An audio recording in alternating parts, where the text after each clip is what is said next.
এটা 23শে ডিসেম্বরের ভিডিও, আর এত দেরি করে ভিডিও দেওয়ার জন্য আমি সত্যিই দুঃখিত। সেদিন গিয়েছিলাম মাহেশের খাদ্য মেলায়, আর খাদ্যরসিক বাঙালিদের তো যেখানে খাবার সেখানেই টানে, তাই না? দেখেছেন, বলতে বলতে আমরা মাহেশ পৌঁছেও গেলাম, আর এই হলো মাহেশের গেট। আর বলুন দেখি মাহেশ কী জন্য বিখ্যাত? হ্যাঁ, ঠিকই ধরেছেন, রথযাত্রা। আর এই হলো মাহেশের রথ, আর সারা বছর দর্শনের জন্য রথটি এভাবেই রাখা থাকে।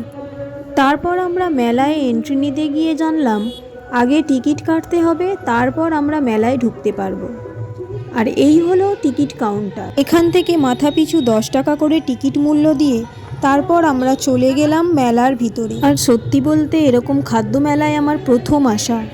প্রথমে ঢুকেই ডান দিকে দেখলাম বাংলার দই, কিন্তু চলুন আগে এই দিক থেকে দেখে আসি।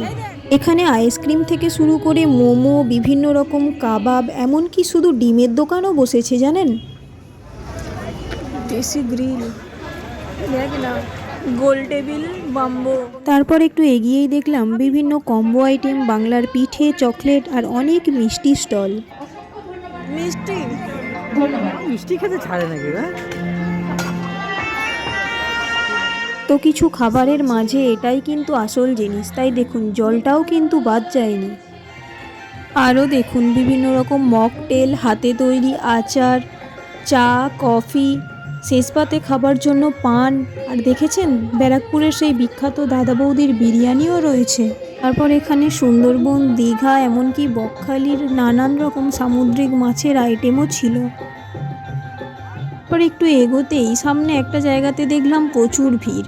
তারপর ভালো করে দেখলাম, ওমা, এই যে একটা ফুচকার দোকান, তাই তো এত ভিড়।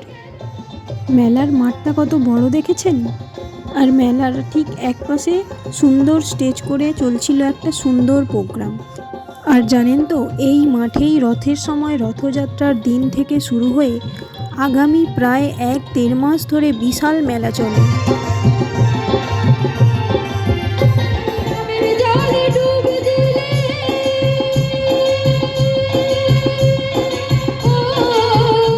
তারপর একটু প্রোগ্রাম দেখে এই দিকে স্টলগুলো পরিদর্শন করে নিলাম।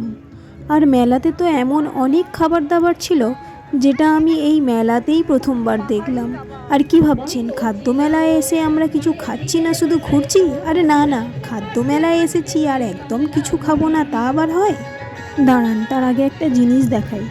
এই মাঠটির ঠিক পাশেই মাহেশের জগন্নাথ মন্দির, আর ওই দেখুন মন্দিরের চূড়াটিই দেখা যাচ্ছে। তারপরই চললো আমাদের খাওয়া দাওয়া পর্ব। নিয়েছিলাম 1 প্লেট চিকেন ফুচকা, 5 পিস ছিল। ব্যক্তিগতভাবে এটা আমার একদমই ভালো লাগেনি।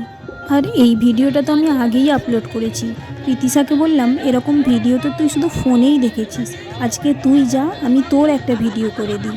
আর সত্যি বলতে এই মেলার খাবার দাবারের এত দাম যে মধ্যবিত্তদের একদমই সাধ্যের বাইরে। ওখান থেকে আমরা শ্রীরামপুর আবার ফিরে এলাম, আর ফিরে এসে আবার কোথায় গেলাম সেটা দেখুন। এটাই গরিবের খাদ্য মেলা, এটা গরিবের খাদ্য মেলা। কেমন কেমন